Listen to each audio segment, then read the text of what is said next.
thank you very much for watching. This is The Legal File. My name is Charles Parselle.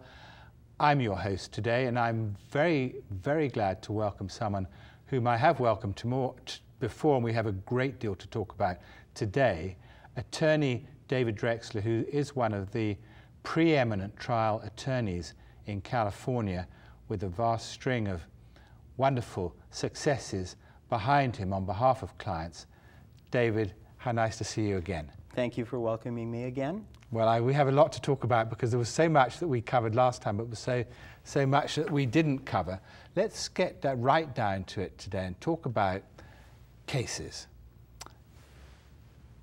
What do you, when you think of your cases going back for 32 years, what sticks out in your mind? Well, as I mentioned to you before, the central focus is the client. And I talk about my philosophy as being the client for life philosophy, because we form lifelong bonds with our client. So when you ask that question, I think about one particular client who I represented for virtually the entire span of my career. That was a client for life and unfortunately recently passed away.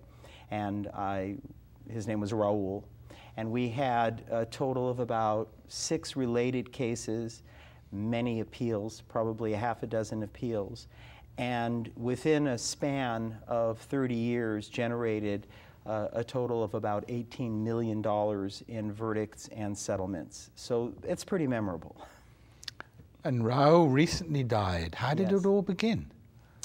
Raul was an undocumented laborer working in a carpet rolling manufacturing company. And his job was to look for little imperfections in the carpet that's being rolled onto these huge rollers. We see these rolls coming out in delivery trucks, but before they get dyed, when they're colored, dyed, they are put into rolls. And his job was to check for imperfections. And he had to stop the machine and check, and then sew them up quickly before the machine would roll on. Oh, you know, I have a bad feeling about where we're going with this. That's where it went. All right, let's go And on. there was no guard on the machine. Whoa. And there was no kill switch, and the lever didn't operate as it should have, and he got sucked into the carpet rolling machine, and his entire body was mangled. I won't go into the grotesque details, but his legs and arms were mangled, and he had to be put together, had 57 surgeries, and one of the most brilliant plastic surgeons, Dr. Malcolm Lesavoy, literally put him back together head to foot.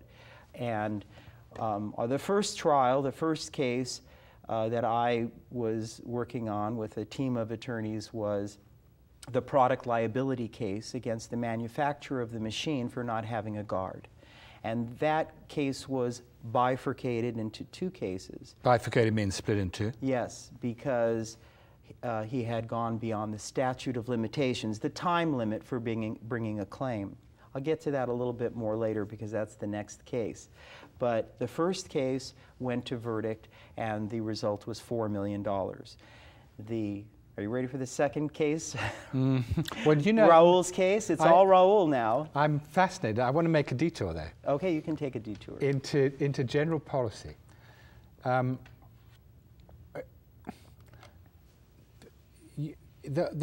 United States is full of attorneys. Well, there are a lot of attorneys like you, personal injury attorneys, and this case turns to some extent on the fact that the manufacturer of the product was negligent not providing a kill switch, so that when something goes wrong, the machine could instantly be cut off.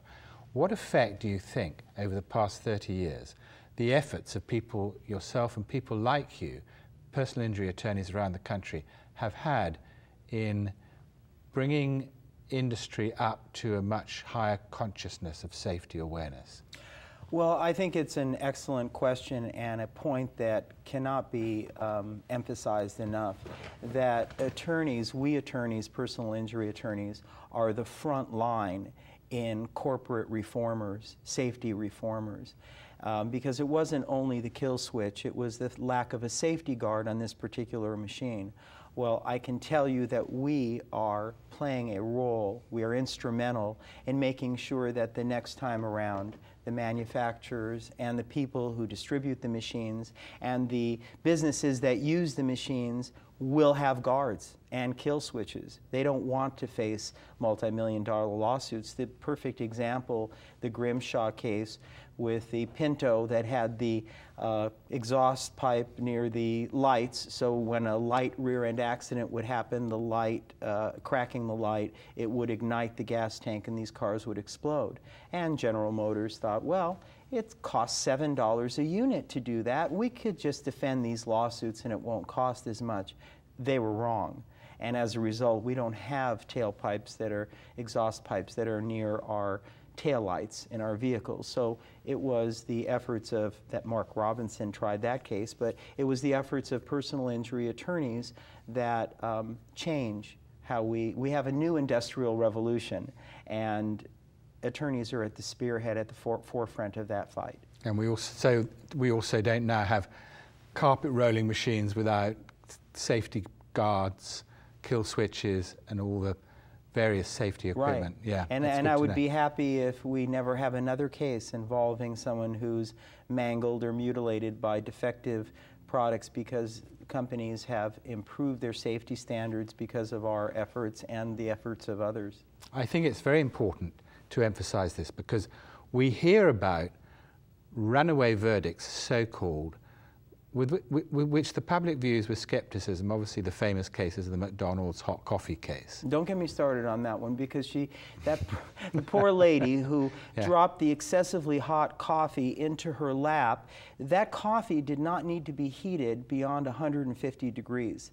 And the expert who testified in that case made it very clear to the jury that the coffee was excessively hot, and it was known at 180 degrees that it would burn skin on contact. The woman had this horrible injury in her crotch that was really not something that she bought in for with a cup of coffee. And that verdict was reduced and well fought for. People have the wrong idea about that verdict and so many others, because when you get to the bottom of these cases, the facts, the hearts of them, you find so often that the press has really focused on the wrong issues. And at the bottom line is that these verdicts are well deserved, and they're far and few between. Well, a lot of people have expressed the view to me that juries are far from stupid. That the idea that you sometimes get put around that, you know, juries are 12 idiots who will do anything in the hands of manipulative lawyers. Address that a little bit. The cases that I've tried, nothing like the cases that you've tried, but enough for me to think that juries look at these cases with a quizzical, skeptical, and for the most part, intelligent eye. Is that your experience? I believe we are blessed to have a jury system. I believe in the collective wisdom of having 12 jurors, of people of your peers. I believe that by and large they perform a wonderful function at the sacrifice of their time. They concentrate on these cases and do a really good job, and I believe it's a great system that we have, and hope we can keep it forever. The bad side of it is that jurors are affected by a lot of the insurance propaganda out there, where we see in the media and countless people talking about how personal injury attorneys are doing this or that, or are manipulating the system, or that people are making up claims in accident cases. That's propaganda. I don't believe it's true. There are limited exceptions. Just as in every field, there are people who take advantage of the situation. But by and large, if you could just get away from that insurance propaganda that infects our system, the juries do a good job. Right. So now we left Raoul at case number one. At case number one, and you'd recovered on his behalf $4 million. In the first case. And then what happened? During the first trial, it was discovered by documents that were delivered to the court that his employer had engaged in a conspiracy with the insurance company to keep him away from a lawyer. And that's why the statute of limitations, the 1 year, at that time it was 1 year. They've since changed it now in personal injury actions, except for medical malpractice actions, it's 2 years to bring a lawsuit.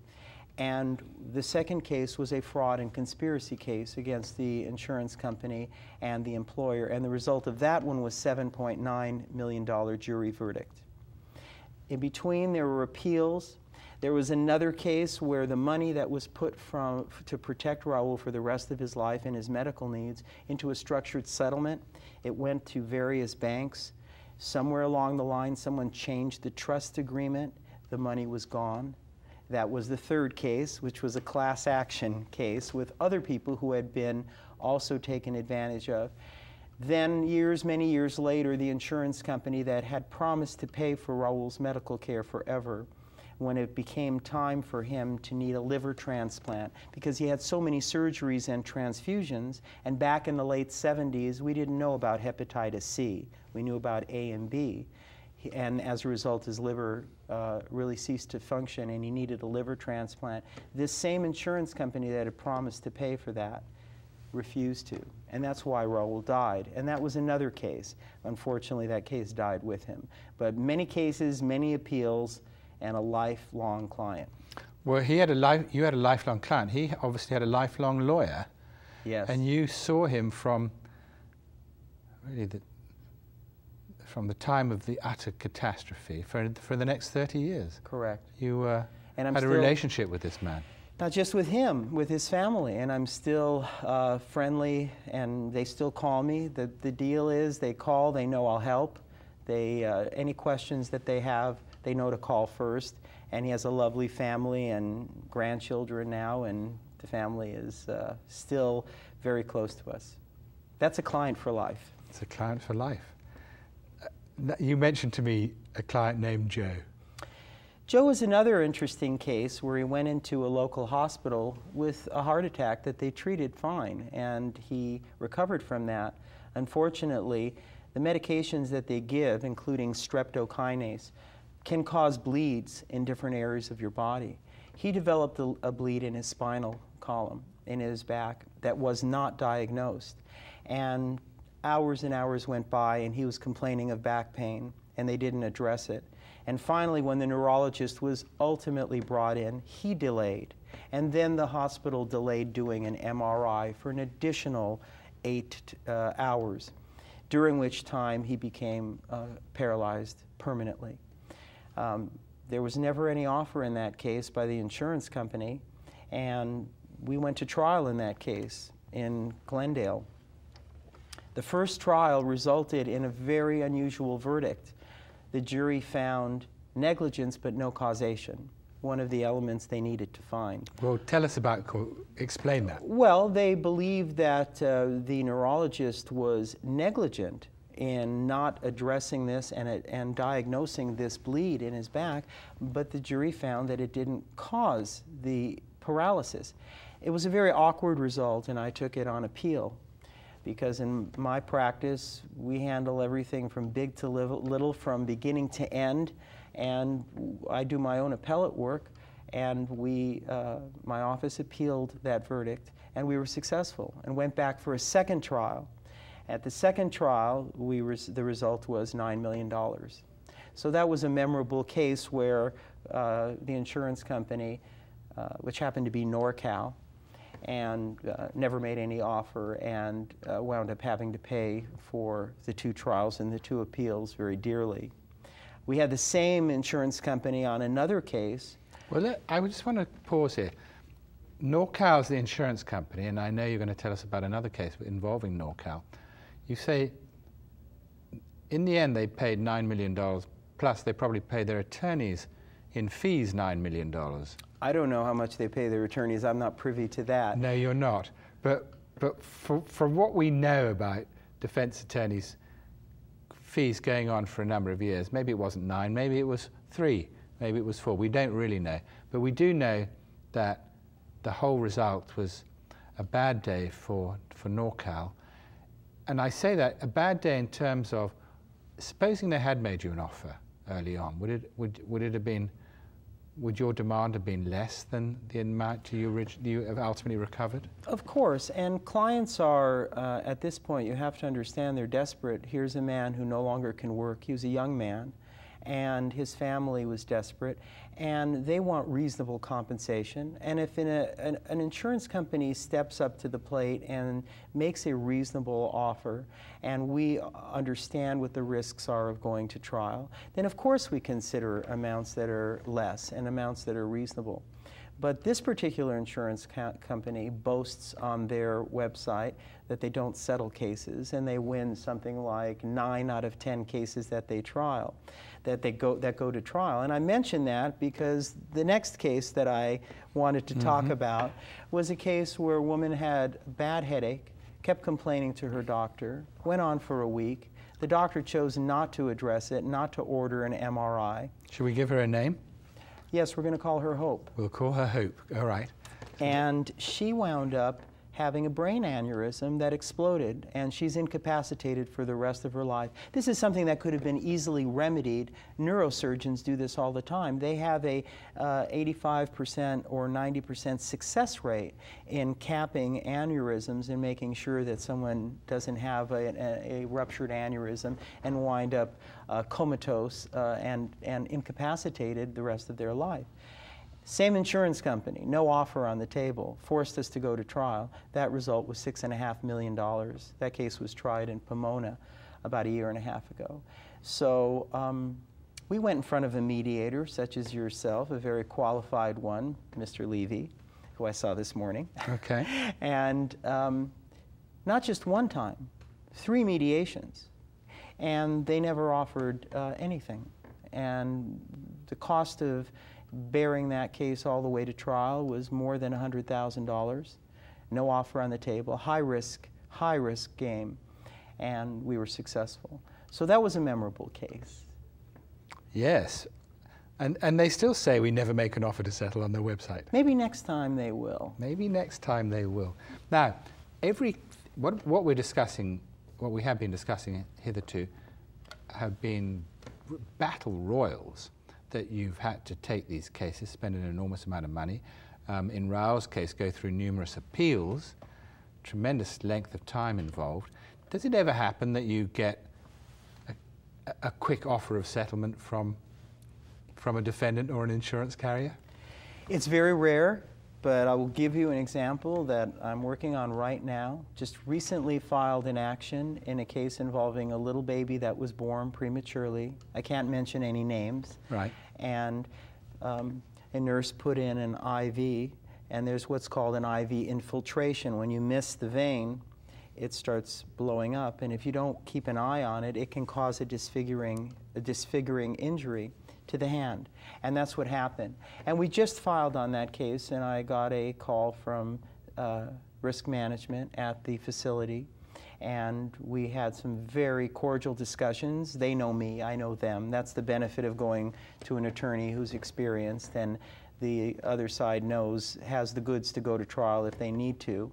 And we have worked out, I'll know Monday, if it's final, I believe it is, but a very nice settlement for this young child to be put into a trust fund, an annuity that will pay for her college and her future care for this hand, any plastic surgery that's necessary. And that was a very quick settlement that I'm very proud of. Happens very rarely, unfortunately. Well, everything, you know, when you talk about these cases, it's obvious that you're invested, and I don't mean that in a financial sense, that you're really emotionally invested in the lives of your clients. Do you find that wearing on you at all? I can't see it any other way. I mean, that's kind of like asking a father of 2 sons, and I have 2 sons, one's an attorney, practices personal injury law, the other one's finishing law school. That's like asking a father, is it emotionally and wearing to raise these children in this investment and see them grow to the age of now 28 and 25? Yes, it is. But is there any other way? Are you going to not love your sons, or you're not going to care about your clients? I don't see it as a choice. Well, I think that was the perfect answer. you were mentioning to me about a Dr. Soto, and that was a very interesting story. Yes. Yeah. Well, that was a trial. Sometimes you have these moments that happen in trial that you can't possibly plan, and they become very memorable. And this was a birth injury case that went to trial downtown a number of years ago. And we were in the middle of trial, and in these birth injury cases, the defense, we claimed that this child should have been taken by cesarean section because it was a very large child. And the defense was, no, the child's brain damage is not from anything the doctor did. It is because of a syndrome. And at trial, they advanced the theory that it was Soto syndrome, S-O-T-O. We're in the middle of trial, and the gentleman I work with, Gerald Rickman, had this brilliant idea. He says, you know, let's find out what Soto is named after. Where did he get that name? And he finds Dr. Fernando Soto in Cleveland, gets him on the phone and explains we're in a trial. We have the defense claiming that this child has Soto syndrome. You're Dr. Soto. You named the syndrome. He said, yes. So he asks us to send him overnight photographs of the family, because this syndrome is characterized by certain facial features and a very large forehead, for example. Mm-hmm. I'm not looking at your forehead. No. And I... but can you send my photograph to Dr. Soto, please? Right. So we call him, and he looks at the photographs and he says, no, they don't have, this child does not have Soto syndrome. Well, we're in the middle of trial. We asked the doctor, will he please come here? The doctor's very busy, flying him out in the middle of a case and in the middle of his schedule. To fast forward the story, he comes as a rebuttal witness. And a rebuttal witness is for impeachment purposes. You don't have to identify them in advance. It's created for situations just like this. Well, when he got up on the witness stand, and I asked him, you created this syndrome, you named it, you identified it, yes, you're familiar with it, yes. I want you to look in the audience at this family, the Gonzalez family, and I want you to look at Mr. Gonzalez and his wife and their child, and I want you to tell me if they have Soto syndrome. And when he said no, and then the jury came back with $14 million, that was an aha moment. Oh, yes. Yes. One of that's the kind of aha moment that if you watch television programs about trials, happen pretty much every time. It doesn't happen that often. Not in the real life. Not in the real world. No, but in drama, they craft it that way. Maybe the next trial attorney reality TV program will get some of those. Who knows? Well, the real thing is a lot less dramatic when one goes into a court and watches. The humdrum nature of it is most apparent, not the dramatic nature of it. Would you agree with that? Well, I will agree that there is a lot of drudgery in the trenches, yes. It is trench warfare, and like World War I, movements in the trenches are very slow, and victories are hard to come by. But I won't say it's not exciting, because everything about trial that you are doing is played in front of a jury and a judge, and often people in the galley, as well as your clients, people who care desperately about the result.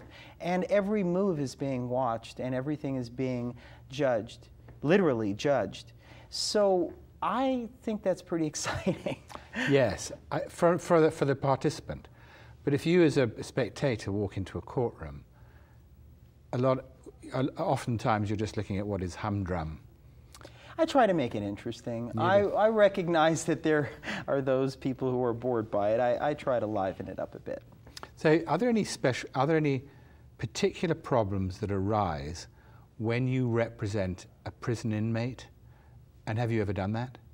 I have. I recently resolved a case short of trial where a female pregnant prison inmate was in San Bernardino at West Valley Detention Center, and she developed a complication during the later stages of her pregnancy. And that particular prison sends their inmates who are pregnant to Arrowhead, which is a regional hospital for medical care. And the doctors there are very good, and their obstetric skills are quite good, and they recognized that she was a high-risk pregnancy. Unfortunately, the communication between the prison and the prisoner is brought by custody specialists and sheriffs to the hospital and back. There's no real communication between the prison and the doctors. So this high-risk patient started to have hemorrhaging and bled to death, and the response was wholly lacking. Error after error kept compounding the delays in getting her out of the cell, recognizing there was a problem. There was a shortage of staff. Getting her to the infirmary, there was a shortage of staff there. Finally summoning an ambulance late in the timeline. By the time the ambulance comes through the prison gates and the security and getting her on, she died. Now, I think that may be an example of something we discussed earlier. I'll bet today there's better communication between the prison and the doctors and the hospital as far as high-risk pregnancy patients and how to take care of them better and perhaps keep them. There are actually cells in regional hospitals for prison inmates who have medical conditions. So hopefully that's a case that involved prisoners, and hopefully the communications are a little better now. Well, it's a pity. Let us hope so, and also say what a great shame it is that someone had to die. But we did get a nice award for the family and the 2 children, and I'm very happy to say that they recognized that they didn't pay quite as much as we had hoped for, but they did pay the maximum of what the law allows for medical malpractice types cases, which is $250,000 plus a future amount, so a total of $300,000 settlement. It may not sound much for a life, but that's the way our legislature has limited medical malpractice cases. It is the system, yes, that we labor under at the present time. I know we've scratched the surface of your exemplary career, but just hearing about these few very large cases on the whole has been fascinating for me. And I want to thank you very much for coming in today and talking to us about some of the, well, literally the trials, the tribulations, and the rewards of your life. Well, thank you again for inviting me. It's been my pleasure. Yeah, I enjoyed that. It's great.